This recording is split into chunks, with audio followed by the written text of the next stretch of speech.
Hello everybody, welcome to the channel, Woo!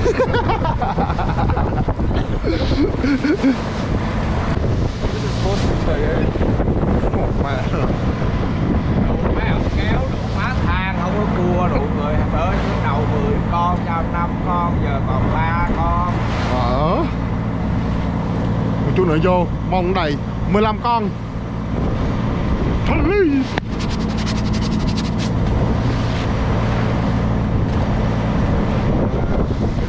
Oh,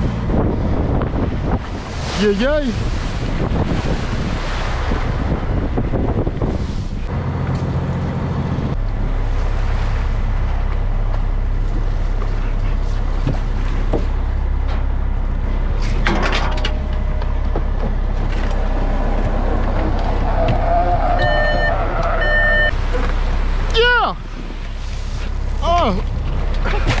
Sao đủ này đến 3 lon mồi vậy?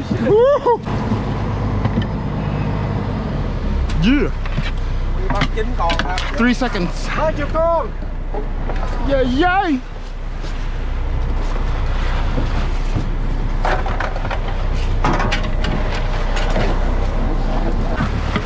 Oh yeah. I like it. Cốm có rồi đó. 10 con á. Yeah. 10 con. 20 con. 20 con. Yeah. 40 coi. Nice.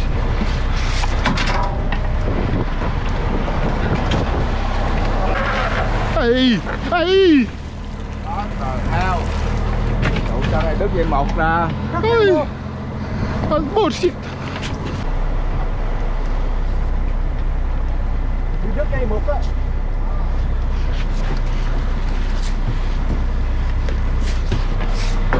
Quen đó, mày vô mày lấy bia mày chắc trên đó vòng như nó đó.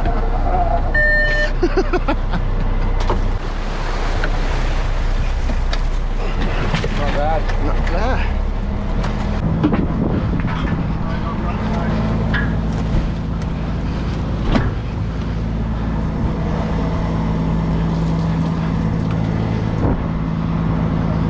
Con đủ 300 cái là đủ nhà 3.000 bao rồi.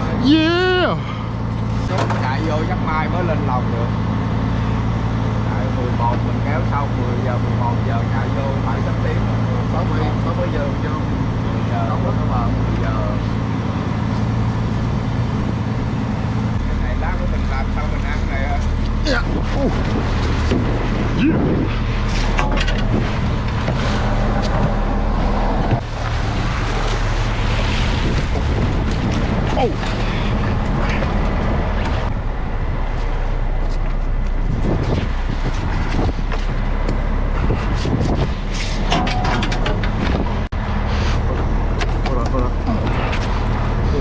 Wait.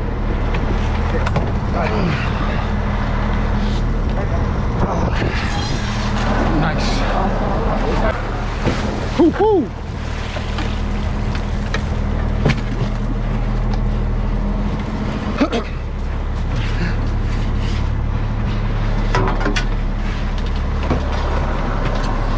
Oh. Hey. Dũng nói. Oh. Dũng nói là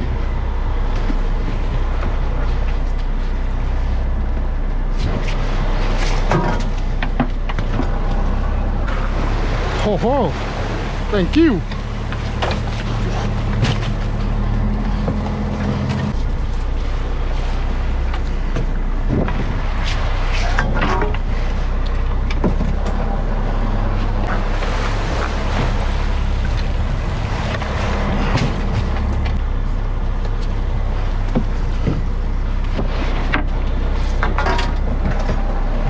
Oh yeah. Welcome. Yo.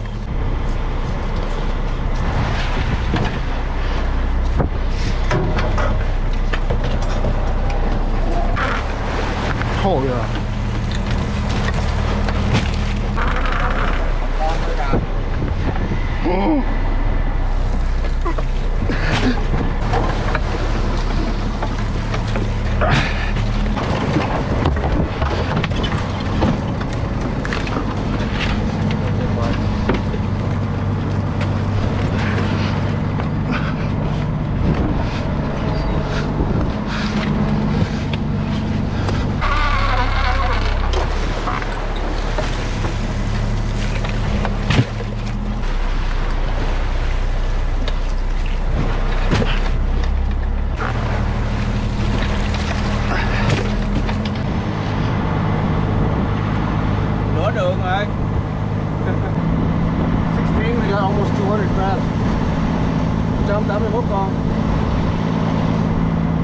4 trăm pound. Like 12 or 15. Oh yeah.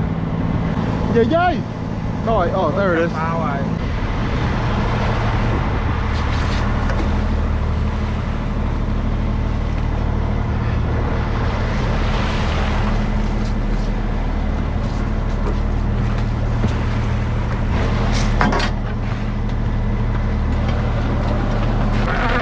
Oh yeah. Come here. Ho ho! Ho ho!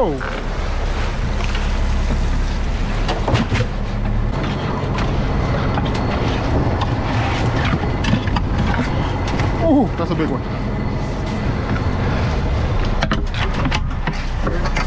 You got time.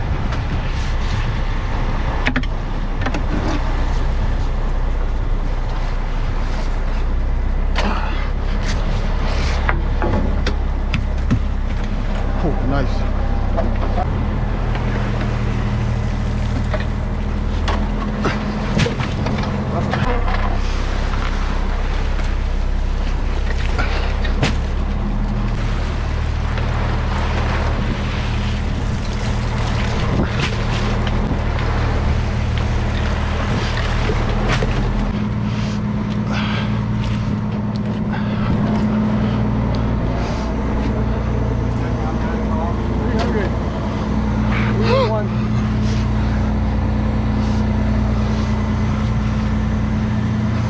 Almost done. Oh yeah.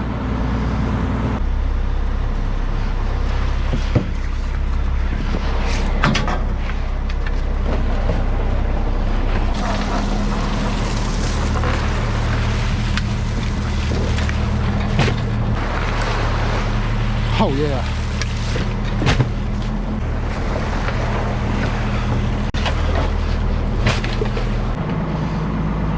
And Makkah. 46.